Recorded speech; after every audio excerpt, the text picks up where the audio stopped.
A lo largo de la historia, ser la persona más inteligente, la más carismática o la trabajadora más brillante en una sala ha sido, irónicamente, la forma más rápida y segura de arruinar una carrera o de perder la cabeza. Literalmente. Totalmente. Es una afirmación que rompe por completo esa ilusión meritocrática con la que se suele crecer, ¿verdad? Claro, porque existe una expectativa matemática, casi, no sé, casi infantil. Esa idea de que la excelencia en el trabajo o la brillantez intelectual siempre van a encontrar su justo premio al final del día. Exacto. Uno hace las cosas bien y recibe su recompensa. Pero claro, la realidad de la naturaleza humana es muchísimo más oscura. Vale, vamos a desgranar esto, porque nuestra inversión profunda de hoy aborda unos documentos absolutamente fascinantes que destruyen ese mito. Vamos a analizar la ley número 1 de las célebres 48 leyes del poder. Ujú. Una ley fundamental. Este análisis a fondo es comprender un concepto súper contraintuitivo. Básicamente, ¿por qué demostrar demasiado talento puede ser el mayor obstáculo para alcanzar el éxito? La premisa central se resume en una máxima muy implacable, y es que nunca hay que hacer sombra al amo. Eso es.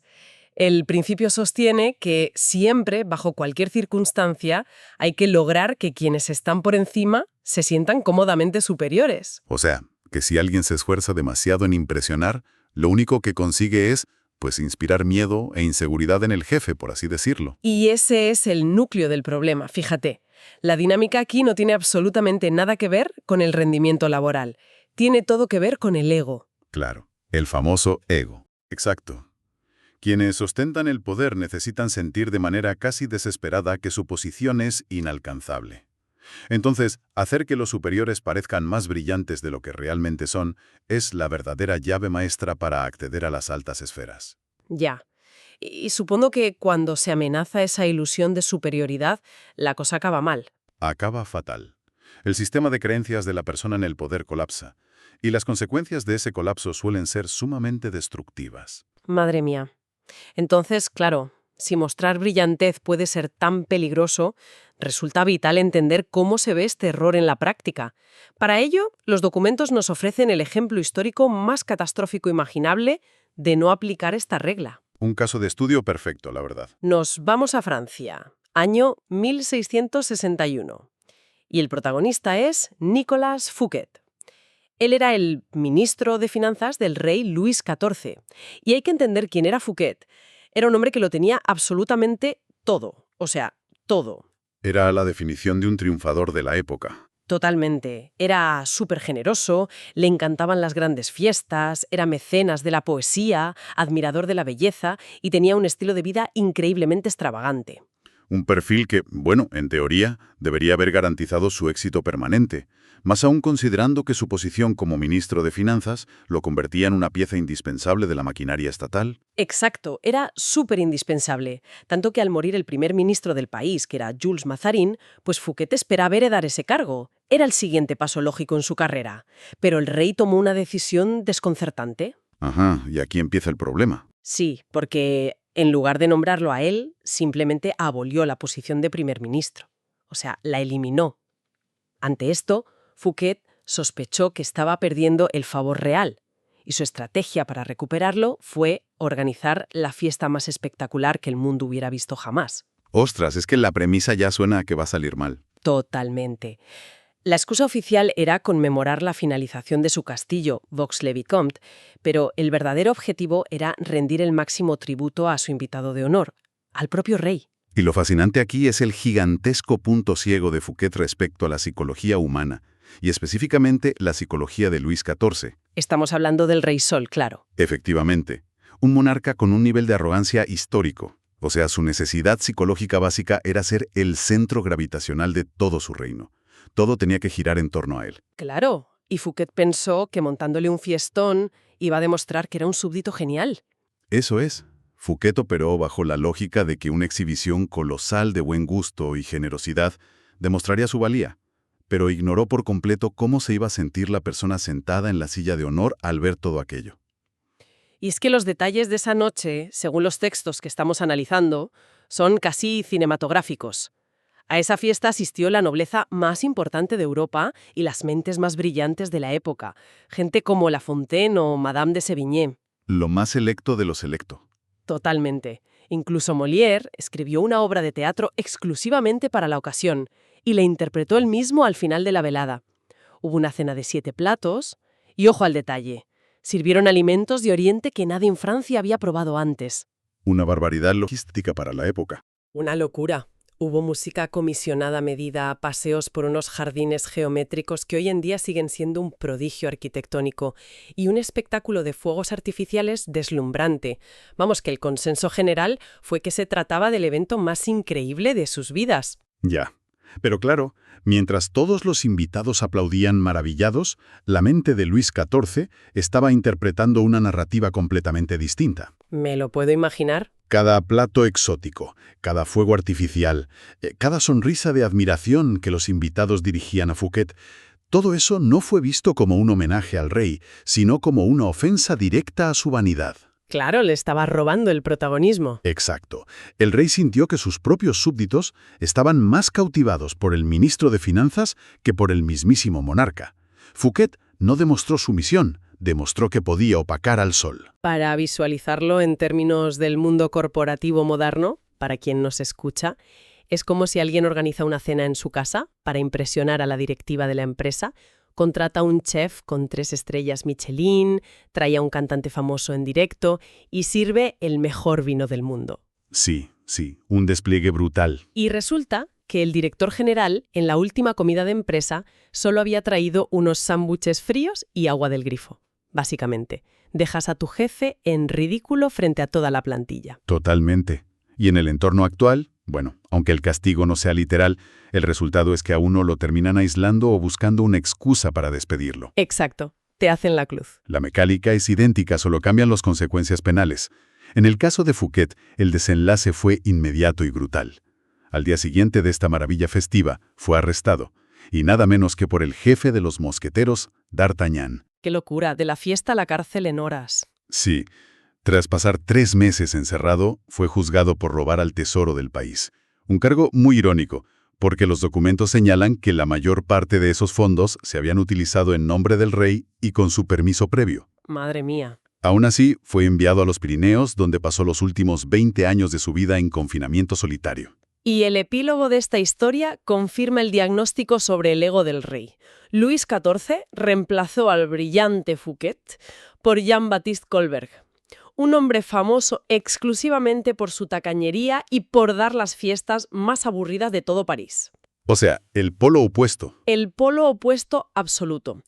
Todo el dinero que Colbert ahorraba iba directo al rey, quien, usando a los mismos arquitectos y decoradores que habían diseñado el castillo de Fouquet, construyó el inmenso Palacio de Versalles. Ostras, qué venganza tan calculada. Quería asegurarse de dar las fiestas más extravagantes y que nadie jamás volviera a hacerle sombra. Esa es la demostración perfecta de cómo el poder prefiere la mediocridad leal y aburrida antes que un talento deslumbrante que genere inseguridad. Entonces, si mostrar la propia brillantez resulta ser un suicidio profesional o literal, como le pasó a Fouquet, cabe preguntarse cuál es la alternativa. ¿Hay que hacerse el tonto? ¿Ocultar el talento por completo? Pues, curiosamente, no necesariamente. Exacto. Los documentos nos muestran exactamente cómo usar el intelecto a favor propio, cambiando el foco hacia la astronomía del siglo XVII, y nadie entendió este juego mejor que Galileo Galilei. El caso de Galileo es, de verdad, un estudio magistral en la gestión de la percepción. Muestra la diferencia abismal entre tener razón científica y tener astucia política. Totalmente. A principios de los años 1600, Galileo se encontraba en la misma situación precaria que muchos científicos de la época. Dependía financieramente de los mecenas. Y era una dependencia muy inestable. Su modus operandi consistía en regalar inventos, como la brújula militar, que le entregó al duque de Gonzaga, o dedicar libros a poderosas familias como los Médici. Pero el problema radicaba en la contraprestación. Claro, lo que recibía a cambio. Eso es. A cambio de estas maravillas, recibía regalos de cortesía, no recibía dinero constante. Esto lo mantenía en una rueda de inseguridad constante, casi rozando la mendicidad cortesana. Era incapaz de financiar su vida y su trabajo adecuadamente. Es que era una trampa estructural. Entregaba descubrimientos revolucionarios, pero seguía siendo tratado como un siervo talentoso al que se le da, digamos, una propina. Pero en 1610 ocurre un hito. Galileo descubre las lunas de Júpiter. Y aquí ocurre un cambio de estrategia radical. En lugar de repartir el descubrimiento entre varios benefactores para asegurar apoyo diverso, decide enfocar toda la gloria de este hallazgo de manera exclusiva en los Medici. Una apuesta muy arriesgada, pero brillante. La justificación histórica es una genialidad. Resulta que en 1540, Cosme I, que era el fundador de la dinastía, había adoptado a Júpiter, el símbolo del poder romano, como emblema familiar. Y ese detalle era albaricoque, Galileo lo convirtió en su billete a la libertad financiera. Exactamente. Galileo anuncia que estas 4 lunas recién descubiertas armonizan a la perfección con los 4 hermanos de Cosme II. Explicó que giraban alrededor de Júpiter, de la misma manera que los hermanos orbitaban alrededor del fundador de su dinastía.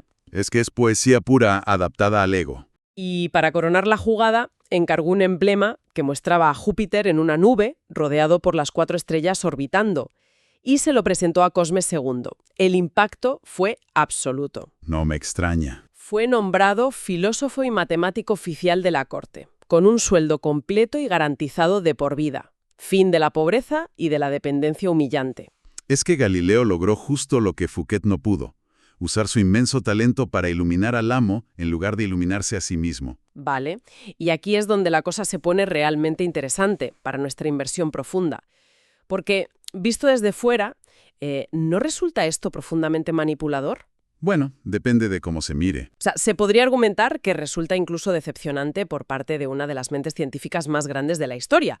Coger la pureza empírica del descubrimiento científico, la inmensidad del cosmos, y rebajarla para adular a una familia de banqueros convertidos en nobles. Alguien podría decir que es una traición a la ciencia. Es una objeción totalmente válida desde el purismo ético. Pero, claro, la realidad del poder no opera bajo los ideales del método científico. Ya, les da igual la ciencia. Históricamente, a los amos no les importa la verdad empírica. Lo que les importa es su propia gloria, su legado, y cómo son percibidos por los demás. El ego, otra vez. Siempre. Hay una tensión constante. Los intelectuales o los grandes creadores suelen hacer que sus mecenas o jefes se sientan pequeños. Hacen que el amo se sienta como un simple cajero automático, un trabajo que ellos perciben como innoble comparado con la brillantez de la mente creativa que están financiando. Claro, el genio frente al señor del dinero. Exacto. Pero Galileo entendió que desafiar ese intelecto era inútil.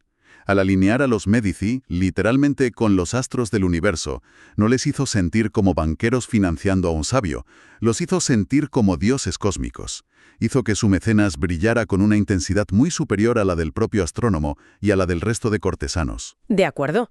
Entonces, ocultar el talento o redirigirlo para inflar el ego del superior funciona de manera proactiva, está claro. Pero, ¿qué pasa cuando ni siquiera se está intentando brillar? Aquí entramos en terreno pantanoso. Que los documentos revelan una capa aún más profunda y trágica en estas dinámicas. A veces, simplemente ser uno mismo es suficiente para desencadenar la tragedia. Existen reglas invisibles que indican que nacer con ciertas cualidades puede ser una condena a muerte. Esa es la vertiente más gélida de todo este análisis. Refleja cómo la sola existencia de alguien excepcional puede ser percibida como un acto de agresión por un ego frágil. Los textos ilustran esto con 2 reglas cruciales. La primera establece que puedes hacer sombra al amo simplemente por ser tú mismo, y nos traslada al año 1500. Nos vamos a Italia. Sí, César Borgia asedia la ciudad de Faenza. Ante la inminente caída, la ciudad se rinde. Y sorprendentemente, Borgia decide perdonarlos y deja en total libertad al líder de la ciudad, un joven príncipe de 18 años llamado Astorre Manfredi. Hasta aquí todo suena a un acto de clemencia inusual. Sí, parecía un final feliz. El detalle clave es que Manfredi era universalmente reconocido como el príncipe más apuesto, carismático y generoso de toda Italia.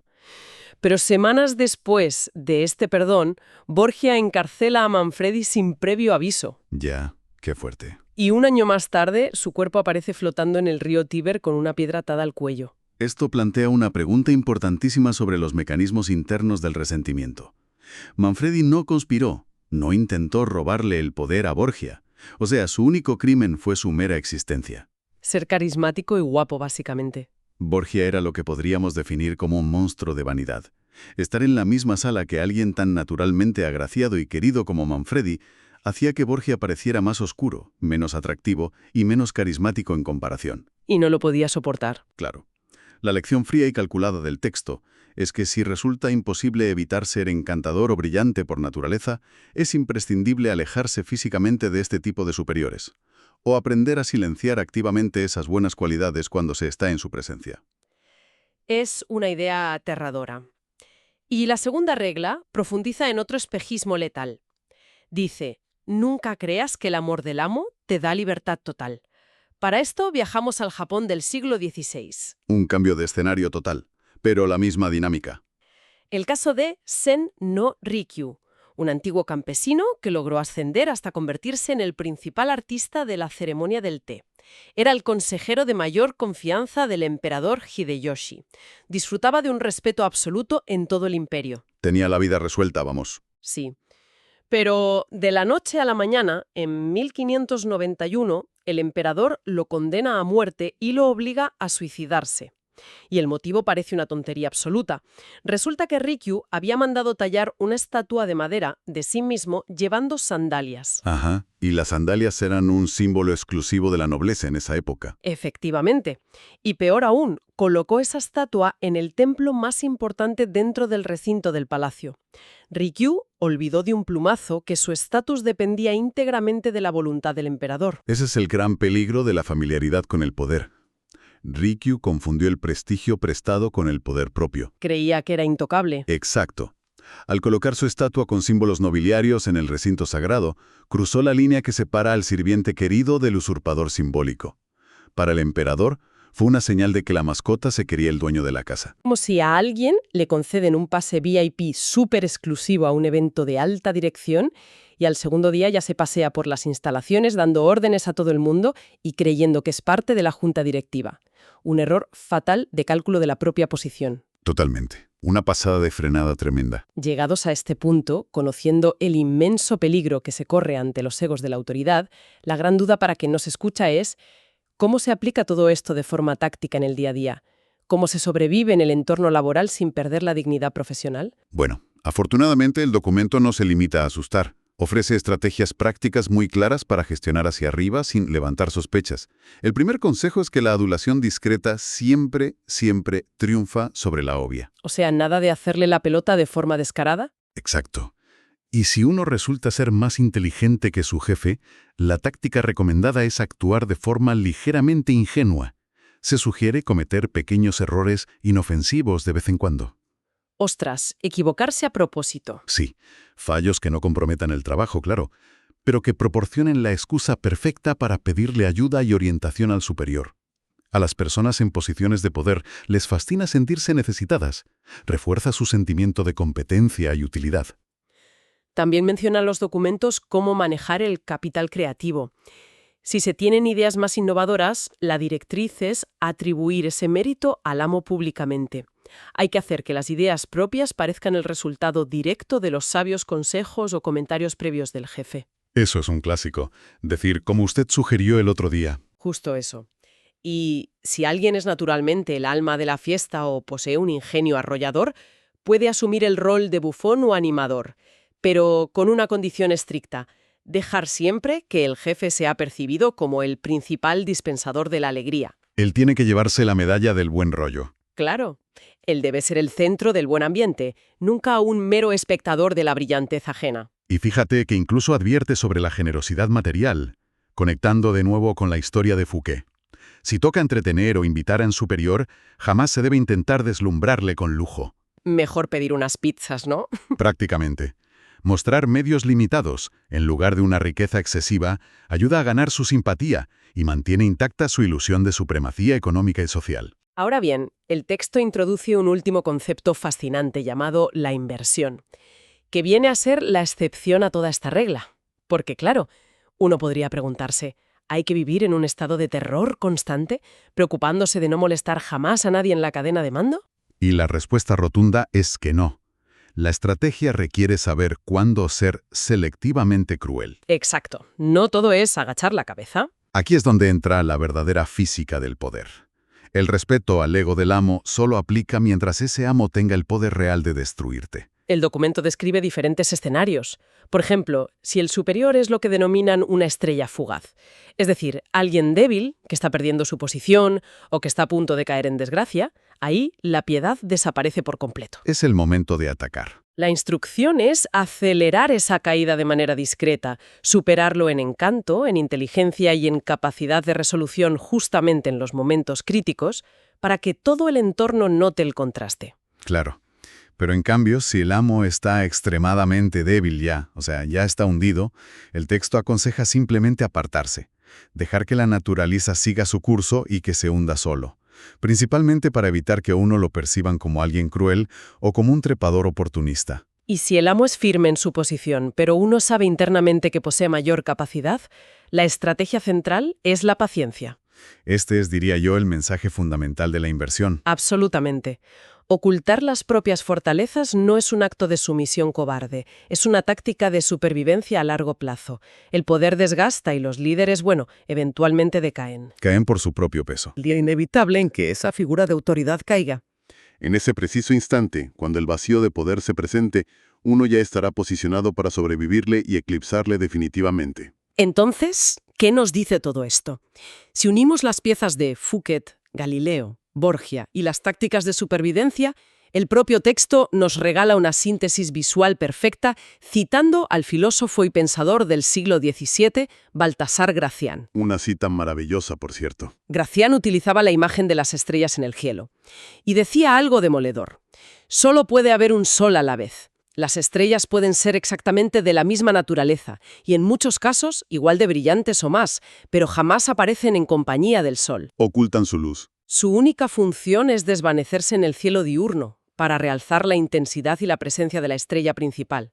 Como señala el autor, toda superioridad despierta recelos, pero la superioridad de un súbdito sobre su príncipe o de un empleado sobre su jefe no es solo una ofensa, es un error fatal. Es una imagen que resume la mecánica del mundo maravillosamente bien.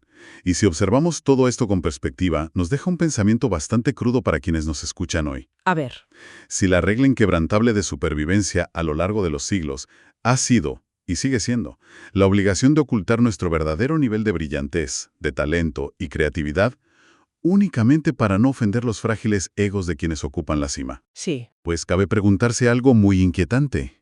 ¿Cuántas grandes ideas, cuántos avances revolucionarios y cuánta genialidad humana se ha perdido para siempre en la oscuridad de la historia, simplemente porque alguien tuvo que morderse la lengua y fingir ser menos competente de lo que realmente era? ¡Qué barbaridad! Da mucho en lo que pensar. Gracias por acompañarnos en este análisis a fondo. Nos despedimos por hoy en The Deep Dive.